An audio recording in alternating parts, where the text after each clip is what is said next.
ఆంధ్రప్రదేశ్లో ప్రస్తుతం ప్రతి వైన్ షాప్ వద్ద ధరల పట్టికలు కనిపిస్తున్నాయి. అలాగే ఎంఆర్పి ధరలకే మద్యం అమ్మబడును అని కూడా బ్యానర్లు కడుతున్నారు. మద్యం బ్రాండ్, ఎంత ఎంఎల్, ఎంత ధరకు లభిస్తుంది వంటి వివరాలతో బ్యానర్లు పెడుతున్నారు. ఈ విధంగా ప్రతి వైన్ షాప్ వద్ద బ్యానర్లు దర్శనమివ్వడానికి కారణం ఇటీవల ఏపీ ప్రభుత్వం తీసుకున్న నిర్ణయమే.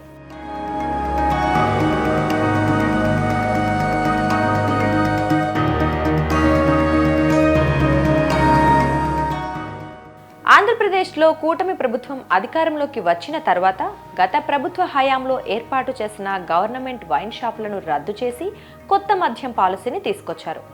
గతంలో మాదిరిగా ప్రైవేటు వ్యక్తులకు లాటరీ పద్ధతి ద్వారా వైన్ షాప్ లైసెన్సులు ఇచ్చారు. అయితే ఈ లిక్కర్ షాపుల్లో మద్యం ఎంఆర్పి రేట్ల కంటే అధికంగా విక్రయిస్తున్నారనే ఆరోపణలు వచ్చాయి. ఈ నేపథ్యంలో ఏపీ ప్రభుత్వం కీలక నిర్ణయం తీసుకుంది. మద్యం షాపుల్లో ఎంఆర్పి ఉల్లంఘనలకు పాల్పడితే ఊరుకునేది లేదని ప్రభుత్వం స్పష్టం చేసింది.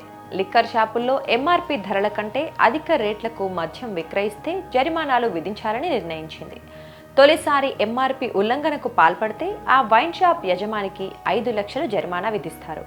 రెండోసారి కూడా ఎంఆర్పి ధరల కంటే ఎక్కువకు మద్యం విక్రయిస్తున్నారని తేలితే ఆ లిక్కర్ షాప్ లైసెన్స్ రద్దు చేస్తారు.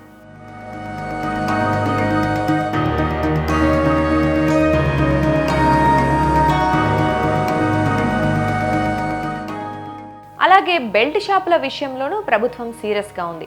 బెల్ట్ షాపులకు మద్యం విక్రయించే లిక్కర్ షాపులకు జరిమానా విధించనున్నారు. తొలిసారి ఈ తప్పు చేస్తే 5 లక్షలు జరిమానా విధిస్తారు. బెల్ట్ షాపులకు మద్యం విక్రయిస్తున్నట్లు రెండోసారి కూడా తేలితే సదరు మద్యం దుకాణం లైసెన్స్ రద్దు చేస్తామని ప్రభుత్వం స్పష్టం చేసింది. ఈ మేరకు జీవో జారీ చేసింది. బెల్ట్ షాపులను నిర్వహిస్తే కఠిన చర్యలు ఉంటాయని సీఎం నారా చంద్రబాబు నాయుడు హెచ్చరిస్తున్న సంగతి తెలిసిందే. ఈ క్రమంలోనే బెల్ట్ షాపుల ద్వారా మద్యం అమ్మకాలకు, అలాగే ఎంఆర్పి ఉల్లంఘనలకు చెక్ పెట్టేందుకు ఆంధ్రప్రదేశ్ ప్రభుత్వం ఈ నిర్ణయం తీసుకుంది. కాబట్టి ప్రతి వైన్ షాప్ వద్ద కస్టమర్లకు తెలిసే విధంగా ఎంఆర్పి రేట్ల పట్టికలు పెట్టడం తప్పనిసరి.